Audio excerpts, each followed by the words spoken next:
Bienvenue dans ce livre audio captivant, écrit par Helmut Hobeil, présenté par Adventiste FFS, en collaboration avec les éditions Vie et Santé.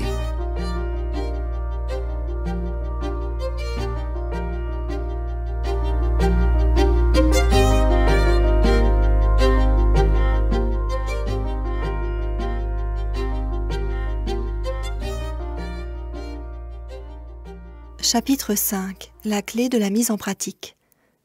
Comment mettre en pratique et expérimenter personnellement cette démarche? Comment prier et ensuite être sûr d'être rempli du Saint-Esprit? Prier et être rempli du Saint-Esprit. Il est important de faire cette démarche dans la foi, de demander le Saint-Esprit par la foi. Il s'agit d'être sûr que le Seigneur a exaucé la prière en nous donnant le Saint-Esprit déjà pendant notre prière.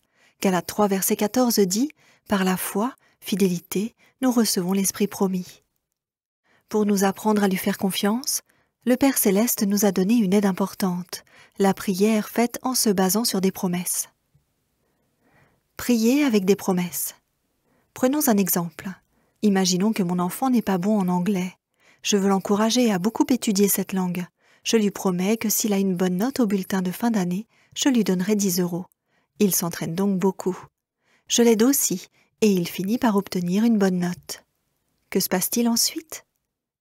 Dès que l'enfant rentre de l'école, il m'appelle dès le seuil de la porte d'entrée. « Papa, les 10 €! » Pourquoi l'enfant est-il si certain de recevoir 10 €?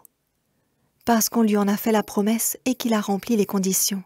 C'est tout à fait normal. Mais il pourrait arriver qu'à ce moment-là, je n'ai pas 10 €. Et Dieu, est-il possible qu'il ne possède pas ce qu'il a promis? Impossible. Il se pourrait aussi que je reprenne ma promesse en disant « J'ai lu dans un livre sur l'éducation qu'il ne faut pas utiliser de l'argent comme récompense pour encourager les enfants à étudier. Je ne peux donc pas te donner les 10 €. » Est-il possible que Dieu change d'avis? Impossible. Ainsi donc, si Dieu nous donne une promesse et que nous remplissons les conditions requises, Dieu tient sa promesse. Par le biais de ses promesses, d'une certaine façon, Dieu essaie aussi de nous encourager, par exemple à recevoir le Saint-Esprit et donc à vivre avec sa puissance. Il veut également nous amener à avoir plus confiance en lui.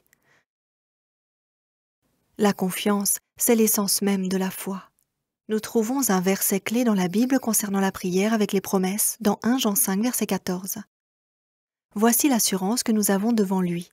Si nous lui demandons quelque chose selon sa volonté, il nous écoute. Le principe exposé ici, c'est que Dieu exauce les prières qui correspondent à sa volonté. La volonté de Dieu est formulée dans les commandements et les promesses. Dans nos prières, nous pouvons nous y référer. Le verset 15 dit à ceux qui prient selon la volonté de Dieu, « Et sachant qu'il nous écoute, quoi que nous lui demandions, nous savons en même temps que nous possédons déjà ce que nous lui avons demandé. » Qu'est-ce que cela veut dire? Nos prières, selon la volonté de Dieu, sont exaucées au moment même où nous les adressons à Dieu. Mais la plupart du temps, nous ne le ressentons pas. Nous serons exaucés par la foi, pas par les sentiments. Les sentiments peuvent suivre éventuellement. En priant avec des fumeurs et des alcooliques, j'ai appris la chose suivante. Ils n'ont rien remarqué pendant la prière pour la guérison de leur addiction, même s'ils ont effectivement été libérés à l'instant même. Ils ont été exaucés par la foi. Mais au bout de quelques heures, ils se sont rendus compte qu'ils n'avaient plus envie de tabac ou d'alcool. À ce moment-là, ils ont constaté de façon pratique qu'ils avaient été exaucés. Dans Marc 11, verset 24, Jésus dit « C'est pourquoi je vous dis, tout ce que vous demandez en priant, croyez que vous l'avez déjà reçu, et cela vous sera accordé. » Ellen G. White dit « Nous n'avons à attendre aucune manifestation extérieure de la bénédiction divine. Le don est dans la promesse. Et nous pouvons vaquer à nos occupations, certains que ce que Dieu a promis, il peut l'accorder, et que ce don que nous possédons déjà se manifestera lorsque nous en aurons le plus besoin. Il ne nous faut donc pas rechercher des preuves extérieures, c'est-à-dire des excitations sentimentales.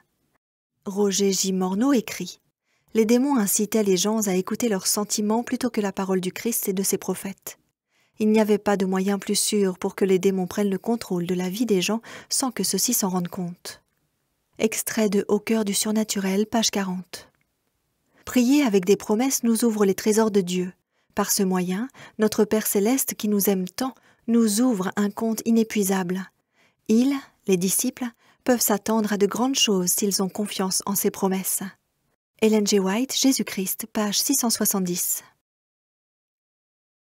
2 groupes de promesses.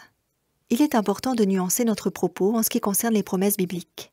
Les promesses spirituelles, pour le pardon du péché, pour le Saint-Esprit, pour obtenir la force d'accomplir son œuvre, sont toujours valables. Mais les promesses de bénédiction temporelle, y compris celles de la vie, sont parfois données, parfois refusées, selon que la providence de Dieu le juge bon. Par exemple, dans Ésaïe 43, verset 2, nous trouvons « Si tu marches dans le feu, tu ne te brûleras pas, et les flammes ne te dévoreront pas. » Dieu a merveilleusement accompli ceci pour les 3 hommes dans la fournaise, dans Daniel 3. Les réformateurs Huss et Hieronymus, par contre, ont été brûlés vifs à Constance. C'est pour cela que nous considérons qu'ils n'ont pas été exaucés. Mais ont-ils malgré tout été exaucés d'une manière qui nous échappe? Comment? L'écrivain du pape qui décrit la mort de ces martyrs dit « Tous 2 se montrèrent fermes à l'approche de leur dernière heure. Ils se préparèrent pour le feu comme ils l'auraient fait pour assister à une noce. Ils ne firent pas entendre un seul cri de douleur quand les flammes s'élevèrent. Ils se mirent à chanter des cantiques, et c'est à peine si l'ardeur du feu réussit à arrêter leur chant. » Ellen G. White, La tragédie des siècles, page 108. Quand on brûle, on ne peut que hurler. Le comportement de ces hommes montre que Dieu est quand même intervenu, mais d'une façon qui nous échappe. Ceci me montre que les promesses concernant la vie terrestre sont tout de même d'une grande importance pour nous. Remercier pour l'exaucement. Il y a encore un autre point important. Si nos prières sont exaucées au moment même où nous les prononçons, il est juste d'enchaîner par une prière de remerciement. Ce remerciement exprime notre confiance à Dieu, le fait que nous croyons qu'il a exaucé nos prières et que nous nous attendons à ce que nous recevions la chose demandée d'une façon concrète quand nous en aurons besoin. Il y a des croyants qui remarquent quelque chose tout de suite après la prière, mais dans un grand nombre de cas, ça se passe comme pour Élie. Le Seigneur n'était pas dans la tempête, ni dans le tremblement de terre, ni dans le feu, mais dans le doux murmure. 1 Rois 19, verset 11. Cela a été aussi mon cas. Pendant un certain temps, j'ai pensé que rien ne s'était passé. Mais tout d'un coup, j'ai remarqué que bien des changements s'étaient opérés en moi, sans que je m'en rende compte.